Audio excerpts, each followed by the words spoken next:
सांग को kidnap murder news cut परवर्ती प्रसंग परकिया प्रीति से जीवन जाइछि सांगर स्त्री सह परकिया प्रीति हत्याकांड होइथिबा अभियोग सांग डाकी नहीं सांग को मारिदेला अपहरण पर युवक को हत्या 20 दिन पर माटी तलु गलित मृतदेह मिली मृतक होउछंती बालेश्वर जिला नीलगिरी ब्लॉक जामुना गाँवर वीरेन्द्र बेहेरा को हत्या करिछि बीरेन मढ़ई एभली अभियोग होइछि पुलिस आगरे सत मानिछि बोली कहा जाउछि माटी खोली मृतदेह को पुलिस उद्धार करिछि बीरेन्द्र स्त्री सह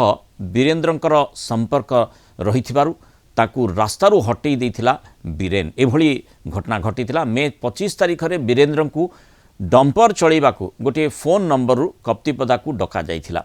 बाटरे जामुना छकरू वीरेन्द्र को गोटे बाइक रे अपहरण करा जाइथिबा अभियोग होइथिला परे उदला नागपल देवकुंड रास्तार गोटे निछाटिया स्थान रे तांकू मारी बीरेन पोती देइथिला सत स्वीकार करने सह पुलिस को घटनास्थल संपर्क में मध्य सूचना बीरेन देइथिला माटी खोली गलित मृतदेह पुलिस उद्धार करिछि अभियुक्त को नहीं सीन रिक्रिएशन मध्य करा जाइछि साइंटिफिक टीम घटनास्थल तथ्य प्रमाण संग्रह करिछि वीरेन्द्र निखोज थिबा गत 31 तारिख रे तांको परिवार पक्षरु बरहमपुर थाना रे अभियोग होइतिला वीरेन्द्र पत्नी अभियोग करथिले जे बीरेन मढ़ई और तांको स्वामी वीरेन्द्र मध्य पूर्वरु भल संपर्क थिला बीरेन पत्नी सह वीरेन्द्र परकिया संपर्क जोगु उभयଙ୍କ मध्य शत्रुता सृष्टि होइतिला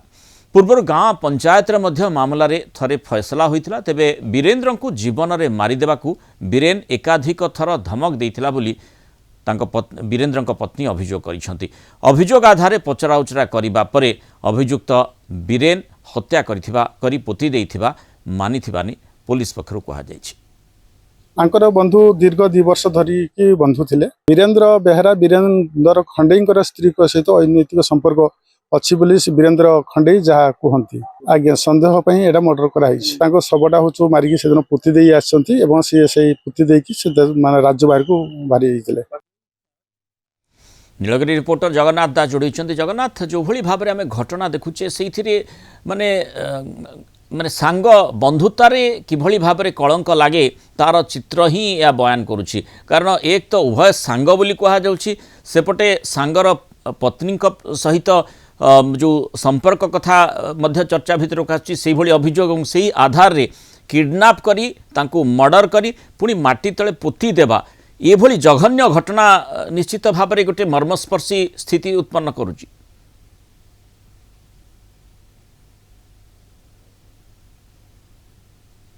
जगन्नाथ निश्चित भाव में देखु आम जो कहीपर सांग साजिची सांग साजिची सांगर मृत्युर सैतान तेज आम जब कहीपर जो गत ये घटना गत 25 तारिखर घटना जिते गोटे कल आसीला गाड़ी चलवाई जावाई कप्तिपदा को जावाई रही जामुना अंचल वीरेन्द्र बेहेरा तेज से जामुना जो घरू बाहरी जामुना छक अपहरण कर परवर्ती समय जहाँकि शैतान साजिला निज सांग जहाँकि नहीं रही उदला अंचल युवक को मारी परवर्ती समय मृतदेह को पोता जाता तेज घटना कहीपर गत 25 तारिख घटना घटला जो परिवार लोक जो प्रथम बरहमपुर थाना एक लिखित अभियोग देते परवर्ती समय स्त्री गत 31 तारिख गोटे लिखित अभियोग करते घटना पर कौन ठेर पाई ना पुलिस और परवर्ती समय जिते घटना को पुंखानुपुंखा जो जांच करता पुलिस से देखला बेलू जहाँकि रही सांग रही वीरेन्द्र मढ़ई ये सांग को नहीं मारी जो रही उदला अंचल पोती देता तेज घटना कौन गोटे प्रकार जगन्नाथ जो भली सूचना रही जे माने बीरेन मानी नहीं जे वीरेन्द्र को किभली भाव में हत्या करथिला एवं तांको मृतदेह को माटी तले पोती देइथिला किंतु जो भली सूचना दिया जाइछि पुलिस पक्षरु ताको किडनैप करा जाइथिला बोली जड़े व्यक्ति जो बाइक रे किडनैप कथा कहा जाउछि जड़े व्यक्ति किभली भाव में आउ जड़े व्यक्ति को किडनैप करि पारिबो ना सेठी विश्वास जन्मे जेहेतु पूर्वर उभय सांग थिले विश्वास जन्मे तांको माने गोटे स्थान को नहीं थिला एवं सेठी निछाटिया स्थान रे तांको हत्या करथिला एथिरे आउ कहारी संपृक्ति नाही हाँ निश्चित भाव में घटनार आम जो कहीपर जहाँ ନୀଳଗିରି ଏସିପିଙ୍କୁ ଆମେ ପ୍ରତିକ୍ରିୟା ନେଇଥିଲୁ। ସେ ମଧ୍ୟ କହିଥିଲେ ଆହୁରି ଏ ଘଟଣାରେ ଆହୁରି କିଛି ମଧ୍ୟ ରହିଛନ୍ତି। ତେବେ ଏନେଇ ମଧ୍ୟ ସେ ଗୋଟେ ନା ଗୋଟେ କହିବା ପୁଙ୍ଖାନୁପୁଙ୍ଖ ତଦନ୍ତ ଜାରି ରଖିଛନ୍ତି। ତେବେ କିଏ ଘଟଣାରେ କିଏ କିଏ ସମ୍ପୃକ୍ତ ଥିଲେ ଏ ଘଟଣାର ପୁରା ତଦନ୍ତ ଜାରି ରଖିଛି। ତେବେ ଆମେ ଯଦି କହିପାରିବା ସେ ପ୍ରଥମେ ଘରୁ ବାହାରି ଆସିଥିଲେ ଏବଂ ଗୋଟେ କଲ୍ ଆସିଥିଲା ଏବଂ କପ୍ତିପଦା ଅଞ୍ଚଳକୁ ଯାଇଥିଲେ ଗାଡ଼ି ଚଳିବା ପାଇଁ। ସେତେବେଳେ ତାଙ୍କୁ ଯୋଉ ରହିଥିଲେ କିଛି ଜଣ ଯୋଉ ବୀରେନ୍ଦ୍ର ମଢେଇଙ୍କ ସହିତ ତାଙ୍କ ସହଯୋଗୀ ମାନେ ରହିଥିଲେ, ଯାହାକି ତାଙ୍କୁ ପ୍ରଥମେ କିଡନାପ କରାଯାଇଥିଲା। କିଡନାପ କରାଯାଇ ଏବଂ ତାଙ୍କୁ ମାରି ଦିଆଯାଇ ଯୋଉ ରହିଛି ଉଦଳା ଅଞ୍ଚଳରେ ତାଙ୍କୁ ପୋତା ଯାଇଥିଲା। ତେବେ ଘଟଣା ଯେତେବେଳେ ସାମ୍ନାକୁ ଆସିଥିଲା, ଯେତେବେଳେ ଏବଂ ସବୁଠୁ ବଡ କଥା ହେଲା ଯୋଉ ରହିଛି ବୀରେନ୍ଦ୍ର ମଢେଇ ସେ ଯେତେବେଳେ ତାଙ୍କୁ ହତ୍ୟା କରିଥିଲା, ହତ୍ୟା କରି ପୋତି ଦେଇଥିଲା ଏବଂ ସେ ସିଧାସଳଖ ଯେ ରହିଛି ଆନ୍ଧ୍ରପ୍ରଦେଶକୁ ପଳେଇ ଯାଇଥିଲା ଏବଂ ଯାହାକି ପୋଲିସ ପାଇଁ ଗୋଟେ ଚିନ୍ତାଜନକ ପାଲଟି ଯାଇଥିଲା ଏବଂ ତାଙ୍କ ଫୋନ ଟ୍ରେସ୍ ମାଧ୍ୟମରେ ତାଙ୍କୁ ଧରିଥିଲା ଏବଂ ଧରିବା ଫଳରେ ଯାହାକୁ ଆଣିଥିଲା ଏବଂ ଆଣି ପଚରାଉଚରା କରିଥିଲା। ପଚରାଉଚରା କରିସାରିଲା ପରେ ତେବେ ଆଜି ଆମେ ଯଦି କହିପାରିବା ଉଦଳା ଅଞ୍ଚଳକୁ ଆସି ତାଙ୍କ ଯୋଉ କ୍ରାଇମ ସ୍ପଟରେ ପହଞ୍ଚିଲା ଏବଂ ତାଙ୍କୁ ଯୋଉ ଗାତ ଖୋଳିକି ପୋତିଥିଲା ଏବଂ ସେ ପୋତିବା ସମୟରେ ତାଙ୍କୁ ଉଦ୍ଧାର କରାଯାଇଥିଲା, ତାଙ୍କ ଶବକୁ ଉଦ୍ଧାର କରାଯାଇଥିଲା। ତେବେ ଗୋଟେ ପ୍ରକାର ଆମେ ଯଦି କହିପାରିବା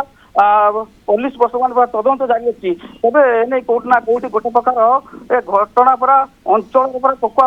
ପୁରା ଉତ୍ତେଜନା ପରିସ୍ଥିତି ସୃଷ୍ଟି କରିଛି। ତେବେ ପରିବାର ଲୋକଙ୍କ ଆଖିରୁ निश्चित ये जो भली घटना रही सांग भितर जो संपर्क रही है गोटे विश्वासर सेतु सेठी सृष्टि होता है किंतु विश्वासर सेतु सेतिक बेले भांगी जहाँ आम देखुचे जे किभली संपर्क कहुई संपर्क किभली पूर्व रही किंतु परवर्ती समय शत्रुतार रूप केमती नहीं कारण सांगर पत्नी सहित माने खराब संपर्क रही से आधार रे शत्रुतार सूत्रपात होता एवं पर किभली भाव जो आउ जड़े सांग केमिति पूरा योजनाबद्ध ढंग से किडनैप मर्डर एवं माटी तले तार सांगर मर शरीर को पोती देथिला एभली स्थिति वर्तमान गोटे चांचल्य सृष्टि करिछि। धन्यवाद जगन्नाथ दास सूचना रे एवं आलोचना रहित।